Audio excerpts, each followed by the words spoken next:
கிறிஸ்துவில் பிரியமானவர்களே, ஆண்டவராக இயேசு கிறிஸ்துவின் நாமத்திலே உங்கள் யாவரையும் வாழ்த்தி ஆசீர்வதிக்கிறேன்.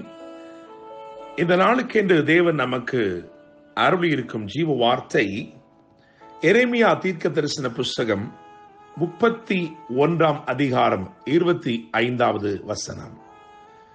நான் விடாய்த்த ஆத்துமாவை சம்பூர்ணமடைய பண்ணி தொய்ந்த எல்லா ஆத்துமாவையும் நிரப்புவேன்.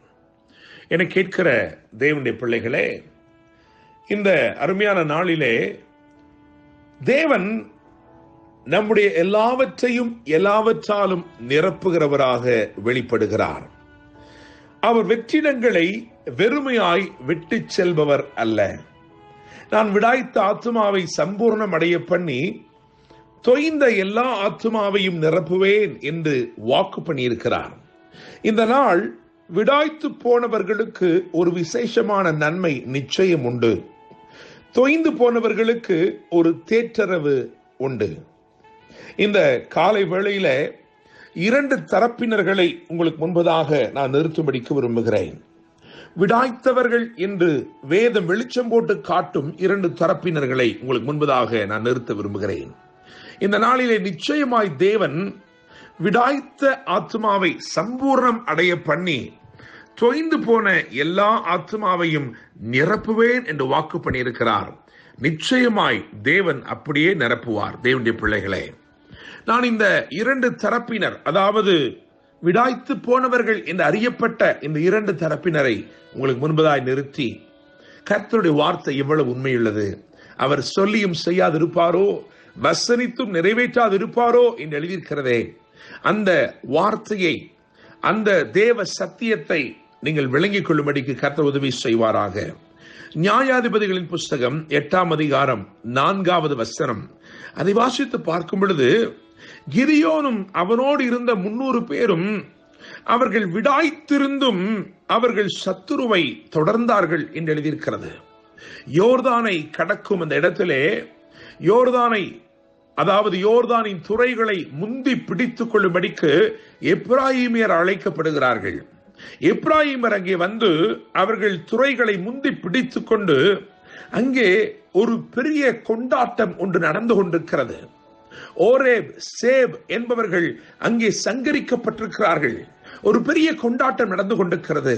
ஆனால் கிதியோனுக்கு தெரிகிறது, வாக்குப்படப்பட்டதோ இன்னும் அதிகம்.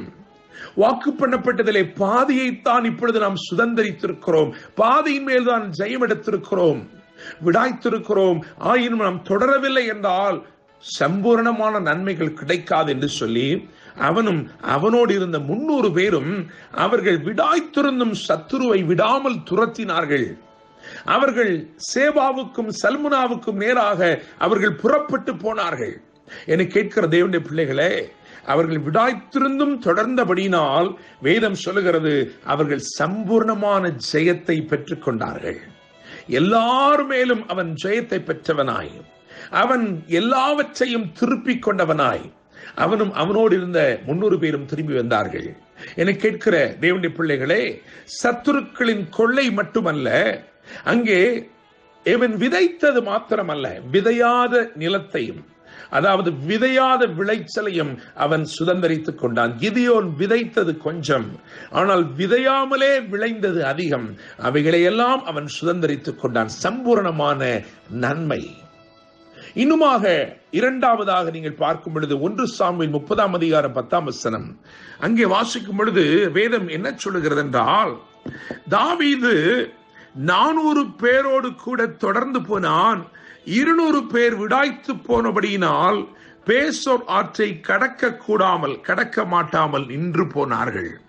என கேட்கிற தேவனுடைய பிள்ளைகளே, இங்கே விடாய்த்தவர்கள் நின்று போனதை பார்க்கிறோம். 200 பேர் விடாய்த்து போனபடினால் பேசோர் ஆற்றை கடக்கக்கூடாமல் நின்று போனார்கள்.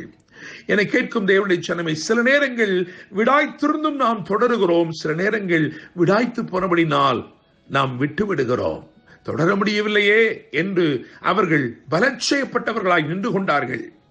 ஒருவேளை வேதனையோடு தான் இருந்திருப்பார்கள், ஆனால் பலட்சயப்பட்டபடினால் அவர்களால் தொடர முடியாதபடிக்கு நின்று போனார்கள். என கேட்கிற தேவனுடைய பிள்ளைகளே, ஆயினும் தாவீது சகலவற்றையும் திருப்பிக் கொண்டு வந்தபோது எதிர்கொண்டு வந்த இவர்களுடைய சுக செய்தி விசாரித்தான் என்று 1 சாமுவேல் 30:21 சொல்லுகிறது. அப்படி சுக செய்தி விசாரித்து, அது மாத்திரமல்ல, அவர்கள் இழந்தவைகளை எல்லாம் திரும்ப கொடுத்து, 22 அதிலே எழுதியிருக்கிறது, இழந்தது எல்லாவற்றையும் அவரவருடைய மனைவிகள், பிள்ளைகள் எல்லாரையும் திரும்ப கொடுத்தார்கள்.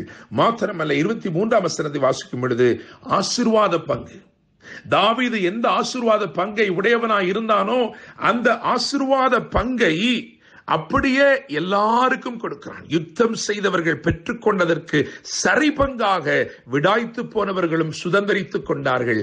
என கேட்கிற தேவனுடைய பிள்ளைகளே, நிச்சயமாய் நான் நம்புகிறேன், விசுவாசிக்கிறேன், நான் விடாய்த்த ஆத்துமாவை சம்பூர்ணம் அடைய பண்ணி தொய்ந்த எல்லா ஆத்மாவையும் நிரப்புவேன் என்று வாக்கு பண்ணியிருக்கிற தேவன் நிச்சயமாக அப்படியே நிறைவான நன்மை தந்து, நிறைவான ஆசீர்வாதத்தை தந்து, நேர்த்தியானவைகளை அருளி உங்களை ஆசீர்வதிப்பார்.